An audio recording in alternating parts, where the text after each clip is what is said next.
ha vivido la experiencia de que cuando habla, siente que hiere al otro, le hace daño? Pareciera que cada vez que quiere expresar lo que siente, lo que piensa, sus opiniones, puede crear un malestar en su relación con su pareja, con sus amigos, con su familia. Esto es Psicólogos Bitácora, yo soy Herminio Oliviero y hoy vamos a tocar este tema tan interesante que tiene que ver con la manera como nosotros nos comunicamos, nos relacionamos, la manera como puede causar efecto nuestras palabras, pero sobre todo vamos a reflexionar cuál es nuestra responsabilidad cuando hablamos.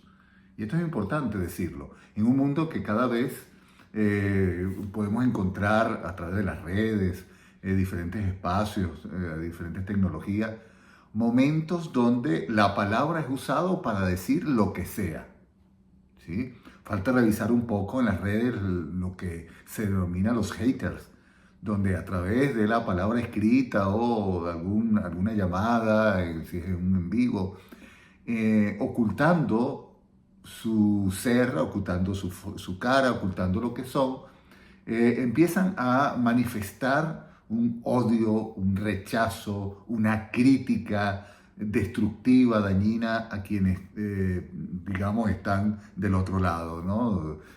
Dirigiendo el podcast, haciendo un video, etcétera, etcétera, etcétera. Hoy cada día más se utiliza la palabra de una manera camuflajeada para destruir a muchas personas. Pero ¿qué pasa cuando eres tú, singularmente, subjetivamente, que sientes que cuando hablas o te da miedo porque presientes que vas a hacer daño al otro? O cuando realmente sientes algo que tienes que opinar y no lo dices porque puede ser que el otro lo tome a mal. Vamos a hablar de estas cosas aquí. Como les digo, yo soy Herminio Oliviero, estoy psicólogo bitácora y por supuesto invitarlos a seguirnos, a quedarse aquí en este canal y por supuesto a compartirlo, a darle like. Bien, a veces uno no sabe cómo decir las cosas o en qué momento decirlas, qué decir, ¿sí? Porque uno siente que hay un peligro a herir, ¿sí? Es posible que al hablar uno hiere al otro. Uno dice que es responsable de lo que dice y dueño de lo que calla. Pues bien, este dicho tan interesante puede ser utilizado aquí como para reflexionar cuántas veces en algún momento de nuestra vida podemos sentir que si decimos algo va a tener efectos terribles.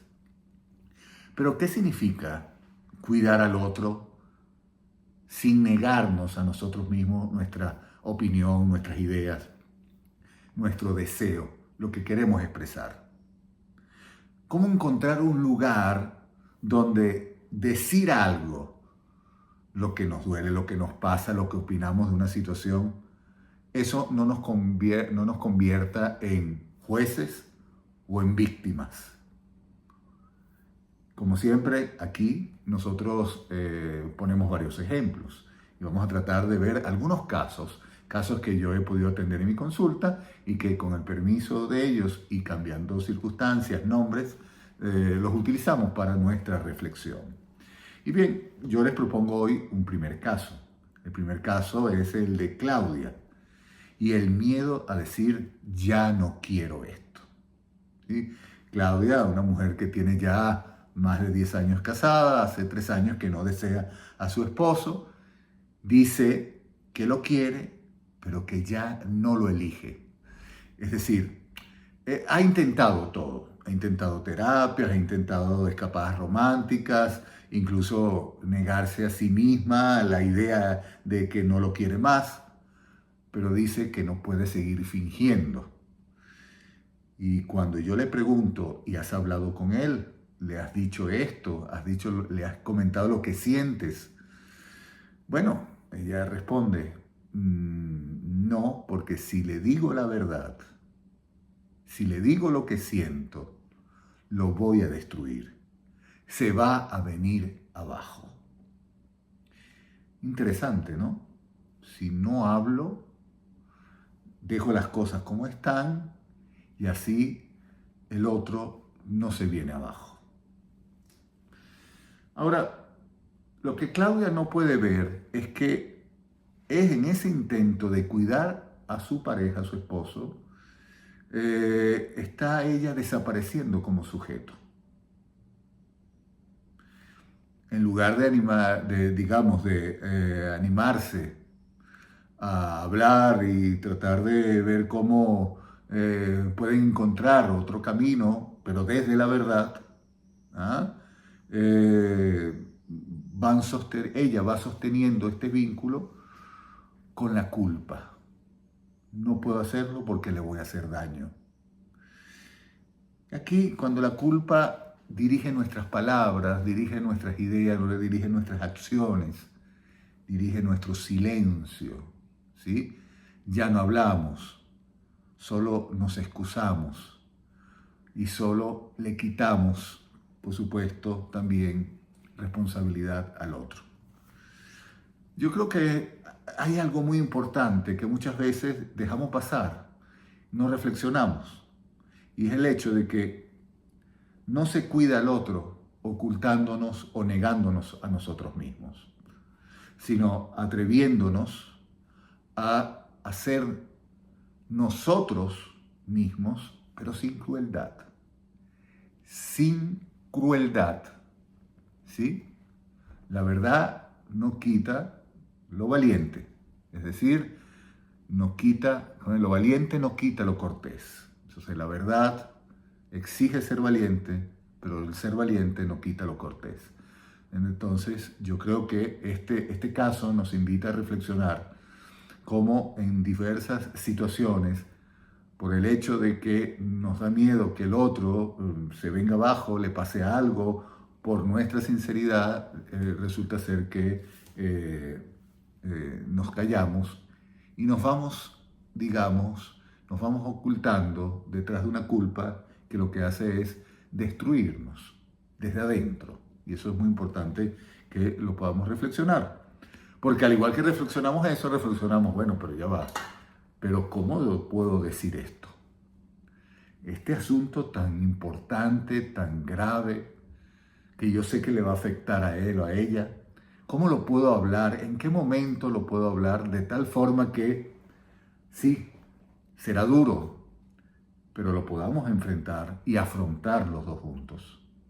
Porque además, así como una relación para construirse se necesita de dos, para romper una relación también. Porque aunque tú hayas decidido dejarlo, ya no quiere, ya aquí hay algo que no se hace más soportable, bueno, pero tienes que hablar con él, con ella. Y esto es muy importante que lo tengamos en cuenta. El segundo ejemplo, Luis y la herida que no se puede nombrar. ¿Sí? Luis tiene una hija ya adulta, que acaba de mudarse con una pareja que él considera que es tóxica para su hija. Eso pasa muchas veces. Los padres a veces se hacen una idea que puede ser verdadera como falsa. En este caso, Luis siente que si le dice a ella lo que piensa, ella lo va a acusar de ser un controlador, de ser él el tóxico, de no querer su felicidad, etcétera, etcétera, etcétera. Esos momentos cuando el enamoramiento nos ciega y no permitimos que otras voces nos digan cosas que nosotros no vemos. Bueno, eso pasa. Entonces, él, para evitar un conflicto con su hija, para evitar una pelea, evitar que ella se aleje de él, él opta por no decir nada, quedarse en silencio. Otra vez el silencio, porque siente que la va a herir si habla. Pero cada vez que habla con ella está tenso, no lo puede ocultar, su incomodidad, ver que esa pareja no es la que le conviene a su hija, se siente incómodo, distante. Luis no logra comprender que no decir lo que piensa también es una forma de herir. Porque claro, ella se pregunta, ¿qué te pasa, papá? ¿Pero por qué eres así? ¿Por qué no compartes con nosotros? ¿Tienes algo que te molesta? Y él no dice nada. Entonces, el no hablar también es una forma de herir. Cuando decimos, bueno, yo tengo miedo de que si hablo, de que si digo algo, puedo herir al otro, bueno, pero cuando callas también puedes herir al otro, porque causas esos sentimientos contrarios de que lo que te sucede. El no saber también causa daño. Entonces, muchas veces, eso que uno puede llamar lo que lastima, no es precisamente lo que decimos, sino lo que callamos. Entonces, hay que buscar una forma, un momento, como en el caso también anterior, la forma en la que, cómo decimos las cosas. Es decir, sin contexto, sin cuidado, sin asumir que el otro tiene derecho a decidir algo distinto. Entonces, claro, ahí hay algo de lo que puede armarse en nuestra cabeza para decir, prefiero no decir nada. Pero es que algo tenemos que también asumir nosotros cuando tenemos que decir algo. Es asumir que el otro lo acepte o no lo acepte. Es también saber, como le decía anteriormente, saber cómo decirlo, en qué tono y dónde decirlo. Oye, si tú vienes un día, pero molesto del trabajo porque ese día te pasó algo fuerte y tienes el encuentro con esa persona que tú quieres, que le tienes que decir algo muy duro, y escoges ese día donde estás realmente con la sangre hirviendo, evidentemente ese contexto va a hacer que digas cosas que luego te arrepientas.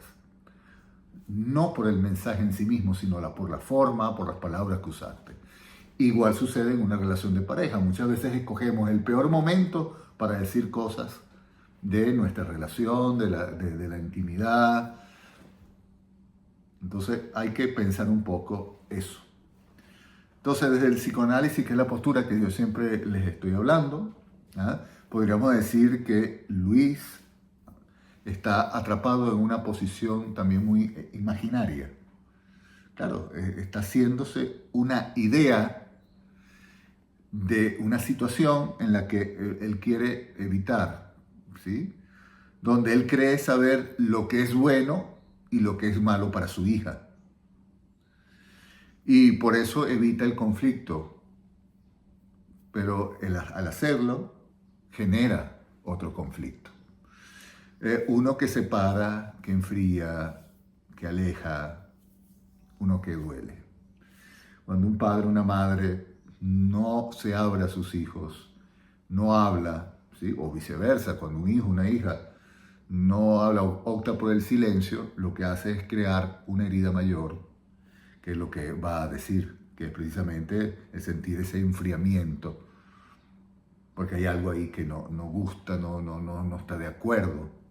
Pero eso tiene que ver mucho con aceptar también que los otros, a pesar de que sean en algún momento de nuestra vida pensábamos que eran nuestros hijos, nuestras hijas, nuestros padres, ¿sí? Los hijos a veces sienten también que sus padres les pertenecen en todo, pero si los padres, las madres o los hijos y las hijas deciden hacer otra cosa, pensar otra cosa, eso nos puede causar un poquito, digamos, de desazón.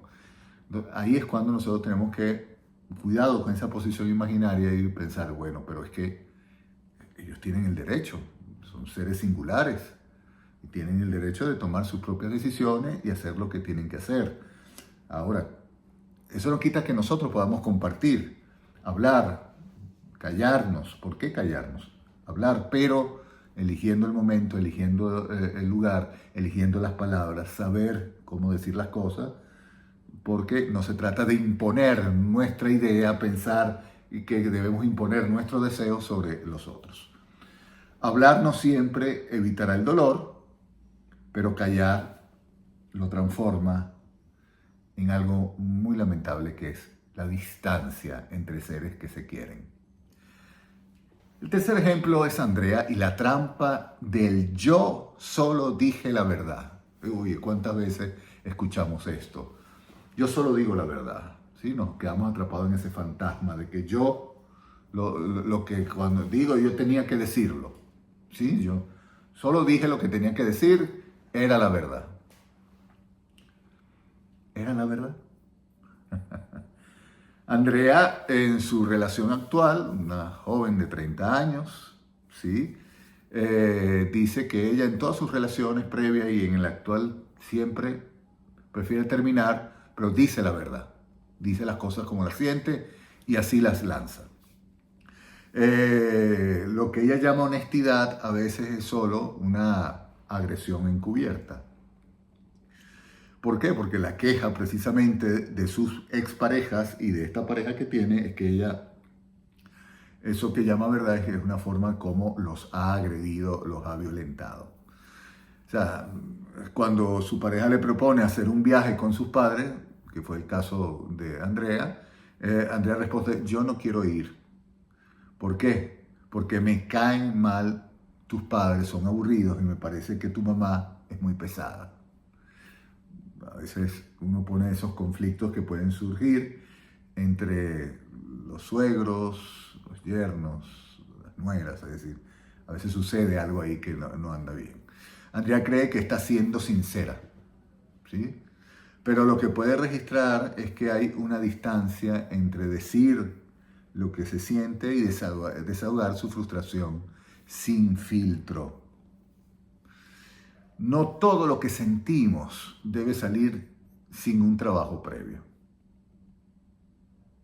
Porque muchas veces eso que yo tengo que decir la verdad, cuidado. ¿Cuál es la verdad aquí en este sentido? La verdad que tú sientes que los padres de él son aburridos. ¿Estás hablando de esos padres, de sus padres, o estás hablando de tus padres? ¿Qué estás proyectando en estos padres, que son tus suegros? Muchas veces proyectamos situaciones y nos vamos creando y tal. Pero supongamos entonces que sí es verdad, que estos papás son pesados y tal. Al final, ¿a quién le estás haciendo daño? Es decir, son unos pesados. ¿De qué manera puedes hablar con tu esposo, tu pareja, o tu esposa, o tu pareja, decirle, bueno, mira, yo siento esta incomodidad, pero cuidado, o sea, quiero hacer un buen viaje, pero entiendes que para mí se me hace a veces insoportable esta situación. Y ahí es donde tenemos que indagar un poco por qué me está molestando, qué está sucediendo, qué tanto yo estoy involucrado en esta situación. Porque también decir la verdad, pero ¿cuál es la verdad? ¿Ellos son los únicos responsables de esta situación? Ellos son pesados, me caen mal. Entonces, desde el psicoanálisis podríamos pensar que Andrea se ubica del lado del goce, es decir, de una especie de descarga pulsional sin considerar al otro como sujeto. ¿Ya qué significa esto? Decir la verdad no implica destruir. Y a veces lo que decimos como verdad es solo nuestra herida proyectada, lo que yo les decía desde el principio. Entonces, decir la verdad es saber asumirla, saber qué es lo que realmente te molesta, a ver cómo lo elaboramos, ¿sí? Cómo nos responsabilizamos de eso también y cómo lo podemos conversar sin que genere más daño. Entonces muchas veces cuando uno dice tengo miedo de hablar porque puedo herir, puede tener una posición en la que sí, lo que dices es algo que realmente va a herir.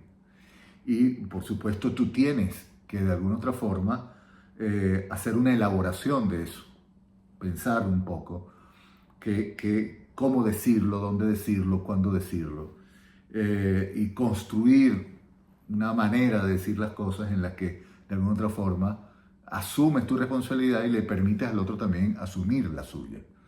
Porque guardar silencio, no querer decir algo, preferir que la culpa nos consuma, el miedo, ¿sí? A que el que va a pasar se va a destruir esta relación, lo que hace al final es que también se hiera, no se va a evitar que se hiera o que se haga daño.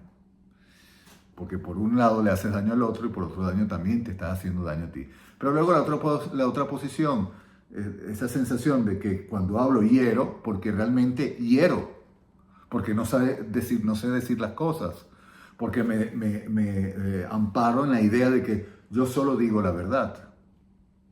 Y detrás de eso no hay otras cosas sino una serie de situaciones que se originan en esas ideas que fuimos incorporando a lo largo de la vida en nuestra psique, donde nos hicimos esa fantasía de que nosotros somos como somos. Y no hay manera de salir de esa posición porque pareciera que si salimos de esa posición dejamos de ser lo que somos. Cuidado, habrá que revisar si realmente eso es lo que somos y habrá que revisarlo. A veces creemos que lo que hiere son las palabras, esa verdad que queremos decir, pero en realidad lo que hiere es el modo, el momento o la intención con que hablamos. Y otras veces lo que más duele no es lo que se dice, sino lo que se calla por miedo a herir. Hablar es siempre un riesgo, pero también es una forma de amar. Porque amar también es atreverse a ser uno mismo frente al otro y permitir que el otro, con delicadeza, porque no se trata de arrasar, de aplastar, de herir, también asuma sus responsabilidades sobre esas cosas que se dicen. Entonces, hablar es herir, es lo que tenemos que revisar. Recuerden, este es Psicólogos Bitácora, yo soy Herminio Oliviero. Acompáñenos siempre en esta serie de programas que estamos haciendo, estos videos. Y por supuesto, denle like, síganos y compártalo, que es lo más importante. Hasta una nueva oportunidad.